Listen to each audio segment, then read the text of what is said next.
What is up, ladies and gentlemen of YouTube? It is No One Here, Stressman, whatever you want to call me. And today we are in 2025. Crazy to think that we are in the Black Ops 2 year. I mean, hopefully we're not in the timeline, but we'll see. It just started, so a lot of crazy things happened last year.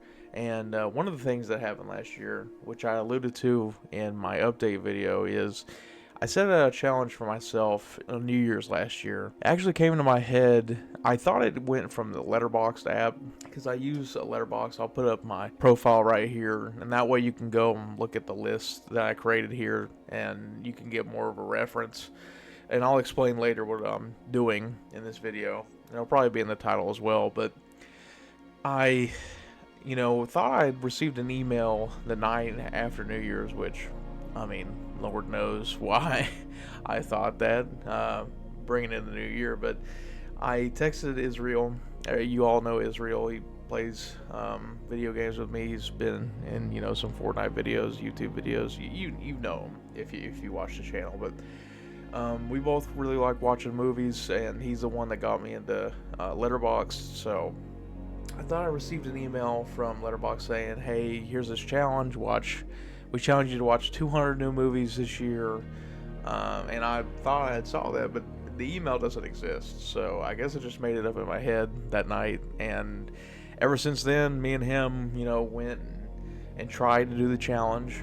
Unfortunately for me, because I know exactly the number that I got to, I don't know about him, but I made it to 153 new movies this year. And there's a few movies that I rewatched, I just didn't count them because I started reviewing the movies as well when I ranked them, so I just didn't really have the energy. Every time I rewatched a movie I had watched, I just didn't feel like writing a review for it at that point, and I just wanted to get onto the challenge, so I just didn't do it. But there's a few on there that I have watched before that I rewatched last year, I just didn't put on there. And if you look at my Letterboxd, there's movies on there that I have watched, I just haven't logged them, and I said last year that I would review and log them when I rewatch them. Unfortunately, I think that was only like 2 or 3 movies, like I said.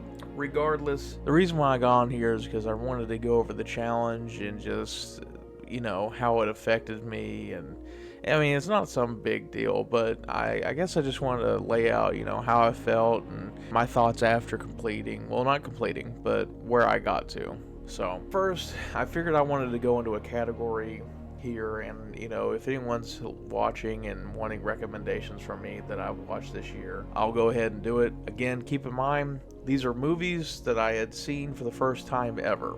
So it can range years, and I've ranked them all my Letterboxd of what I thought was best to worst. Number 1's the best, the last one's worst, obviously. So we're going to start off with top 10 new movies I saw this year. This is in the order. There is some honorable mentions, but I'm not going to go into it too deep when I go into these movies, because if you want to read my honest opinions about it, you can go over to my Letterboxd, click on my review, and you can read the review. Regardless, moving on from that, we're just going to quickly go over these movies in each category, and I'll give a little bit of my thoughts on them. So, top 10 movies this year. Starting at number 10, we have Drive. I believe Drive came out in 2011. It stars Ryan Gosling, and basically he's a getaway driver. I'm literally him. He's literally me. It's just a thing. And you're gonna notice there's quite a few Ryan Gosling movies in this, but I really enjoyed Drive. Again, go watch or go look at my review on my thoughts about it. Number 9, we had Deadpool and Wolverine. We don't have a lot. I think we have 3 in the top 10 here from 2024. Yeah, we have 3. So that's the first of the 3 right there. Really enjoyed it. Thought it was a good return to formula from Marvel, because they've been kind of, got a lot of duds here recently. So I rather enjoy Deadpool and Wolverine, and hopefully we get more of that in the future Marvel projects. Next, we have The Departed. Again, crazy, I know. I love Martin Scorsese. The only movie I think I have watched of his that I haven't completed that I just didn't really like was Shutter Island. I might give that one a try this year. I'll go into that later. But this one I put off for so long, and I don't know why, but it's really good. I ended up buying the 4K for it, and like I said, go read my review if you want my full thoughts on it. At number 7, we have The Bike Riders. This movie came out, I'm going to say June. I have a pretty strong feeling about that. I wish I had all the dates pulled up for these movies, but I know for a fact this one came out this year. Pretty good. It's more of a hangout movie than anything. And I really enjoy hangout movies. If you look at my reviews, my favorite movie of all time is Once Upon a Time in Hollywood. Bike Riders. Haven't seen it, like hangout movies set in the 60s and 70s. Go give it a watch. It's pretty good. Austin Butler's great. Tom Hardy's okay. And then like I said, if you want my full opinions, read the review. Next, we have The Godfather Part 2, and I'm just going to go ahead and do number 5 as well, and it's The Godfather. I really like the Godfather movies, and I know a lot of people are on here shocked right now that I'm saying that I watched The Godfather for the first time. I actually watched the trilogy this year. It's not going to be in the full review. Again, go to the list, but I did watch all 3. The third one, like everyone else says, not as good as the first 2, but it's not that low in my list. So I don't know what else there is to say more about The Godfather. I guess I could give my opinion. I think it being the number 1 mobster movie of all time is a little overrated. In my opinion, it will always be Goodfellas. Again, love to Marty, but to get off the topic, I like The Godfather Part 1 and 2. But yeah, next we have The Fall Guy. So again, another Ryan Gosling movie. He's literally me. I'm him. Pretty good movie. I didn't realize it was a remake until me and my dad were in the theater, and he was like, hey, this actually was a TV show. And I was like, what? So yeah, it's really a good love letter to the making of movies, if you get down to it, because he plays a stunt double in the movie. If you haven't seen it, really fun, funny, and it reminds me a whole lot of The Nice Guys, sort of, that kind of like humor with Ryan Gosling in it. But go give it a shot if you haven't watched it. And it's funny I mentioned The Nice Guys because at number 3 we got Kiss Kiss Bang Bang. If I can remember his name, the director of Kiss Kiss Bang Bang, I believe it is Shane Black. Yeah, he did Iron Man 3, which I guess could be a misstep on my personal opinion. It's not that bad, but not as good as his other movies in my opinion. But if you like The Nice Guys, Kiss Kiss Bang Bang is just the original version of The Nice Guys in my opinion. And honestly, I've watched both of them this year. I need to go back and watch Kiss Kiss Bang Bang again, but they are very close. And I might actually give the edge to Kiss Kiss Bang Bang. I don't know. I'll have to go back and look. I really like the setting of The Nice Guys, but the overall humor and just the way it's laid out, I really like that movie. So go give it a watch if you haven't. It's great. It's actually the reason why Robert Downey Jr. got the role of Iron Man, because he was in this movie. This was his vehicle back after he had all those drug problems. So yeah. Number 2, we got True Romance, written by Tarantino, directed by Tony Scott. If you don't know Tony Scott, he did the first Top Gun and Beverly Hills Cop 2, I believe. But yeah, I really like this movie. I'm so glad that Tony Scott actually directed it, because I actually read what Tarantino's original ending for this movie is, and I love Tarantino to death, but sometimes he likes going with the dark ending. That's as far as I'll give it on that. If you haven't seen this movie, go watch it. It was seriously one of the best movies I've seen in a while, and I'm really depressed that I hadn't seen it beforehand. I'm glad I have. If you haven't, go ahead and watch it. And then moving on to number 1, we have Almost Famous, directed by Cameron Crowe. I genuinely love every aspect of this movie. Again, you can go into my review of this movie. I just really loved it. I love the setting. I love the music that's in it, the acting. I really liked it. I recommended it to my friend Calvin. He absolutely hated it. And if you do hate it, I mean, it's your opinion. But I just really liked it. To me, it was another hangout movie, and I really enjoyed it. I thought it was a really good coming of age story. Again, you might have a different opinion, but that is my top 10 movies that I saw this year. just in general. Moving on from that, we'll have my top 5 movies that came out this year. Again, we're going to skip or skim over these just a little bit. We're not going to go in depth. I probably went too in depth on the last list that we had right there, so I'm just going to try to go through this as quickly as possible with just the shortest explanation. So here's the top 5 movies that came out in 2024, in my opinion. Honorable mentions right here, we have The Ministry of Ungentlemanly Warfare. I had to really sound that one out. Really liked it. Pretty good. If you haven't seen it, go watch it. It's directed by Guy Ritchie. Set in 1940. I need to stop explaining. Anyway, number 5, we have a tie here. We have Y2K and Wolves. I couldn't decide which one I liked more. I probably should have put one in honorable mention, but I really like these movies more. Y2K, more of a laid-back comedy movie. Wolves was more of a not really thriller, kind of in the same vein of the Ocean movies. I mean, obviously it's got Brad Pitt and George Clooney in it, so obviously there's going to be some, retread in that whole Oceans thing, but it reminded me a whole lot of like an Oceans movie. At number 4, we have Saturday Night. Again, I'm a big comedy fan. Saturday Night was a really good deep dive into the first night of the first Saturday Night Live. There's one scene in this movie that I don't really care for. Other than that, I mean, it happened in real life, so it is what it is, but I just didn't really care for it. You can read my review for it. But other than that, I thoroughly enjoy this movie. Now we have Deadpool and Wolverine. I've already, went over that. We have at number 2 with The Bike Riders, and number 1 we have The Fall Guy. Again, I already covered it. Go give them a watch if you haven't. And yeah, so now we're going to go into the top 5 worst movies that came out in 2024, in my opinion. Again, I'm probably going to piss some people off with this list. I'm just going to say it already. It's probably going to start in these honorable mentions already. We got Dune 2 and Joker Folie à Deux. Listen, if you like Dune, all props to you. I don't like the universe that's set in. That's what I'll, say to that.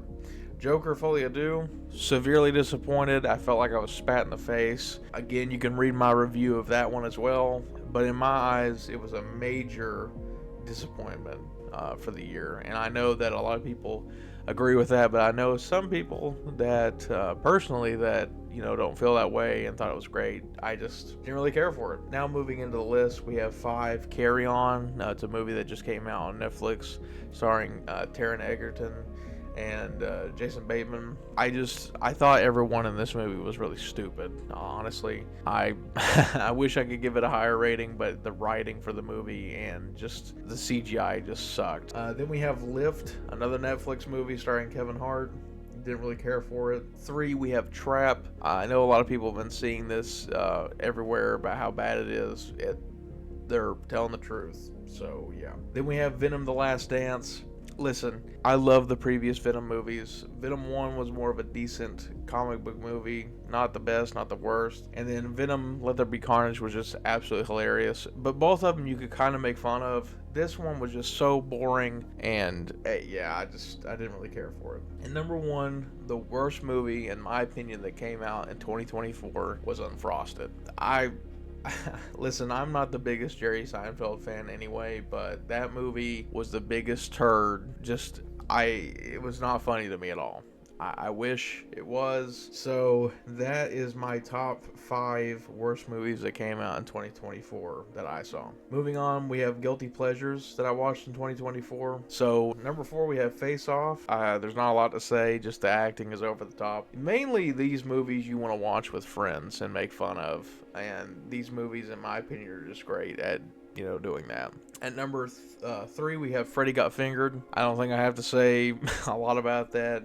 It's just a good movie to laugh with friends, especially if they don't know what is going on. Number 2, we have Madam Web. Listen, the movie is garbage, and you're probably wondering why on God's green earth was it not on the last one. I consider the top 5 worst movies of the year to be a movie that I can't make fun of either, so there's no enjoyable time that I'm having. So that is why it's omitted from that list. Technically, it is probably the worst made movie of last year. So I'm just going to say that. I'm going to get that out of the way. At number 1, we have No Holds Barred. Again, another movie. Kind of older movie, but a good movie to make fun of with friends. Now we'll move on to top comedy movies that I watched in 2024. we have some honorable mentions. We have Eurotrip and Ricky Stenicki. Both, one of them came out this year. The other one, I think, was 2004. Pretty good.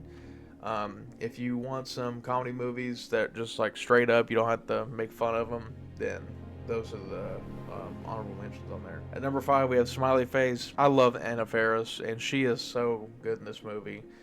If you haven't watched it, give it a watch. Then we have Superbad. I've seen Superbad before, sort of. I started it. I think I only went like 10 minutes into the movie, and I just fell asleep. It wasn't boring. It's just I watched it really late, so I never fully watched Superbad until this year. It's funny. Go watch it. I can't say enough about it.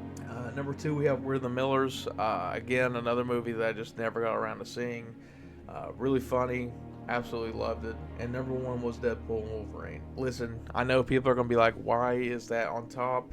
I laughed the whole time of the movie. If you want to just call it a comic book movie, okay, but I feel like that movie could be classified as a comedy movie. And from the front to the back, I literally was laughing almost the whole time. So you can call it whatever it is. I know if we're just calling straight up comedy movies, then we're going We're the Millers. I'm a sucker for documentaries. We're going to go to this next one. These are just top documentaries I watched this year. Not every one of these came out last year. There's more on my list that I have, but they're not as good. So these are just ones that I recommend if you haven't seen them. So number 6, we have The Greatest Night in Pop. It was a really fun time, especially seeing all those like famous pop singers just interacting with each other. Number 5, we have Kelsey. I'm a big Philadelphia Eagles fan. I love the Eagles.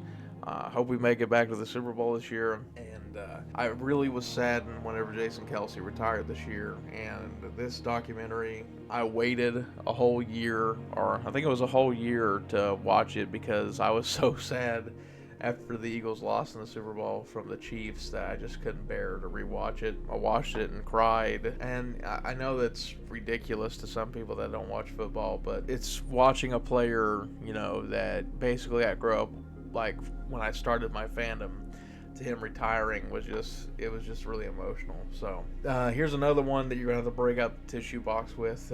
This one, just in general, The Remarkable Life of Eibelin. This one is it's so sad. If you game at all, this just shows how pure internet interactions can be. And I'll just leave it at that. Just get the tissue box ready. At number 3, we have Lover, Stalker, Killer. This one, I really like true crime documentaries. And this one, I mean, it's pretty crazy. I guess I also need to say for these documentaries, the only reason I put these on here is if they are just an hour long or if they're self-contained. I did not put any docu-series in here, so I just want to put that out there. Not docu-series, but just documentaries of different episodes. And then we have The Contestant. This one was just a crazy story. I've heard about it in the past, just, through internet, like YouTube videos and everything. And just finally watching it, it was just crazy that this guy went through what he did. And honestly, it was really an uplifting story at the end. Definitely recommend it if you haven't seen it. And then my number 1 documentary this year was Too Funny to Fail, the Dana Carvey show.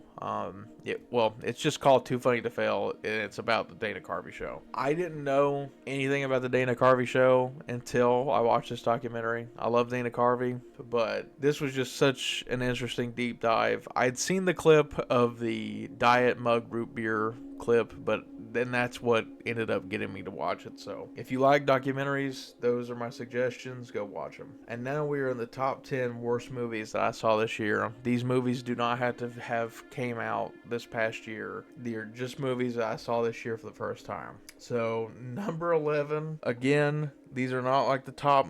When I get to, I probably should have said at the beginning, when I get to one that is the worst or best in the category. So honorable mentions for this one, we have The Equalizer 3, All Good Things, and Natural Born Killers. Equalizer 3, I felt like was a big step down from the other movies and was just really, it felt lifeless to me. All Good Things, another Ryan Gosling movie. He's literally me. Really, took a nosedive after, the first portion of the movie. And I'm talking about, the very first portion of the movie. And it just felt lifeless near the end, another running a trait of these movies. And then Natural Born Killers, listen, another Quentin Tarantino script, and honestly, this movie should have been in Quentin's hands. I really don't know what was being smoked when they made this movie, but it made me so sick to my stomach. And it wasn't the subject matter, it was purely the fact of the way it was shot. The different color gradings and the different just changing of like the camera angles and the constant Dutch angle that was just going on, it just legitimately made me sick. I think if again, if it had been directed by anyone else, I felt like it would have been a better movie. I'll give it another watch in the future, but I just don't think I'm ever going to move past the camera work and everything. That's really the thing that's holding me back from this movie. Other than that, I really don't mind the script. So, yeah. Moving on to number 10. I'm going to piss a lot of people off if I haven't already with the whole Dune thing. But number 10, we have Tenacious D and the Peg of Destiny. Listen, I've heard from multiple people that we should, you should watch this movie if you like Jack Black, if you like comedy movies. And listen, I just really didn't care for it. I thought it was really lackluster, and maybe I would enjoy it more if I was, musically talented. I don't know if you want to call it that, but I don't know. I just really didn't care for this movie as much as everyone else does. So yeah, I mean, if you like it, to each his own. So, number 9, we have Slapshot. This is a 70s movie that was recommended from my dad. Just kind of boring. It's supposed to be a comedy movie about this hockey team, and I just really got disinterested near the middle of it, and I checked my watch, and it wasn't even halfway through, so I just really didn't care for it. At number 8, we have American Fiction. This is whenever I was watching my Oscar-nominated movies for last year, and honestly, it's not that bad of a movie. It's just I didn't really enjoy it as everyone else did, and honestly, it was more middle of the road for me, and it's not necessarily like a bad movie per se. It's just I really didn't, get the hype of why it was nominated. Again, it is what it is. It's not the worst movie I've seen, but it definitely wasn't Oscar nominee worthy, in my opinion. So yeah. Number 7, Venom: The Last Dance. Again, I've already touched upon it. Number 6, we have Clown. This is a movie directed by Eli Roth, I believe. I watched it one night just to watch a bad movie. Honestly, it's just bad. And if you want my full, thoughts on it, as I've stated 5 billion times before, just go read my review. At number 5, we have The Squid and the Whale. It has Jeff Daniels, Jesse Eisenberg, and Laura Linney in it. I really didn't care for it. I thought it was just really boring, and I mean, I don't have a lot to say to expand upon it unless you read my review. I felt it was more of a downer, and I know the whole movie is pretty much about a divorce, but I don't know. I just didn't really care for it as much as other people seem to. At number 4, Unfrosted. Again, don't have to touch upon it. Boring. Number 3, I have The Time Machine with Guy Pearce, not the original. Listen, I just found this movie so boring.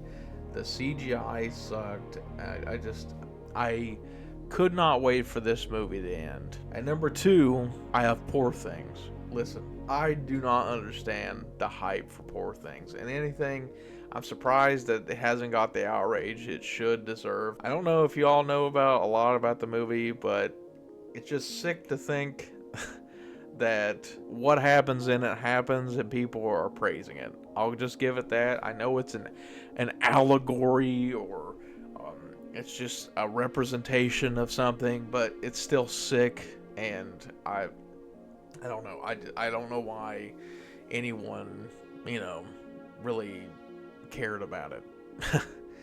And then at number 1, I know this is really going to piss some people off. I have The Zone of Interest.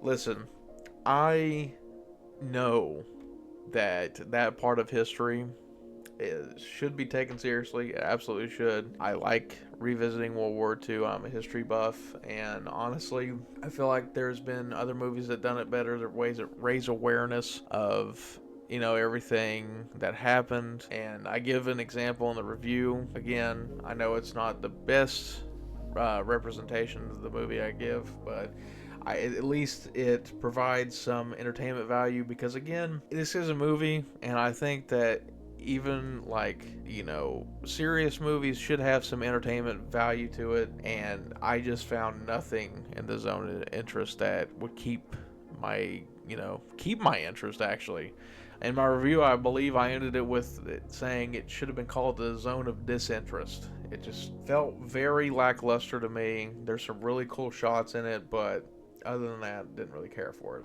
With that being said, that is my little list I have for you all. I hope it's not everywhere on Earth, just trying to get to my points about it. I apologize. I told myself I wasn't going to over explain these things, but I get that way sometimes. But I guess I should move on to my thoughts, doing this. I'm really glad that I finally sat down and watched all these movies. There's a ton of these movies that I have been meaning to watch for years, and I just kept putting it off because I had something else to do. But this year it really expanded my movie reach, so to say, and I'm so glad, like I said before, that I got to see half these movies, and some of them are one of my favorite movies now. So I recommend, if you're wanting to get into movies, try to set a goal for yourself of just a certain amount, because one, you'll be motivated to beat that goal, and two, you'll get to experience some of these movies that might change your life. I know that sounds ridiculous, but movies have that kind of power to people, and I highly recommend just trying to find something you love, and then that way you have that memory forever, and you can go back and watch it. And I hope that we get to keep these like physical media and everything, so if there's streaming services that end, then you can go back and watch it and relive that moment, because movies just have such a emotional hold on myself. Like, I attribute a lot of memories to movies. And it's just something special to my heart. So I really recommend anyone doing it. I'm disappointed a little bit that I didn't get to 200, but 153 movies is an accomplishment. I have to admit that, because there's not a lot of people that even watch more than 10 new movies to themselves in a year. So the fact that I went ahead and done and expanded my watch list, or things that I've watched, is just amazing to me. And that makes me want to just beat that this year. So I went ahead and I've already started this year. I already watched a movie for the first. Tomorrow or when this is uploaded, it'll be tomorrow, but whenever I get in that, I'll just try to find some movies that I want to watch and get into it. So on closing thoughts, like I said before, if you haven't done this, or you haven't watched a lot of movies, or if you want to watch a lot of movies and want motivation, go ahead and try this challenge. Again, it doesn't have to be a movie. In my opinion, it could be a documentary that's like an hour long or whatever, and just log in. Those little small victories that'll help you, along the way. And yeah. So I know this might sound a little crazy, just coming out of the blue with me making this video, but I just wanted to get out there and show or share my experience with doing this. So again, I'm going to leave my Letterboxd in the description below. I've been trying to do that here recently, just to put it out there. But yeah, I hope I haven't bored anyone or confused anyone during this whole thing. I've been pretty much been doing this off the dome with this little list I created, and just thought I'd share it with y'all. So I hope y'all have a great new year, and here's to more than 153 movies. Hopefully we get that 200 mark. But again, thank you all for watching, and this has been No One, Stressman, Pepto, whatever you want to call me. Thank you all for watching. I'll see you guys in the next one. See ya.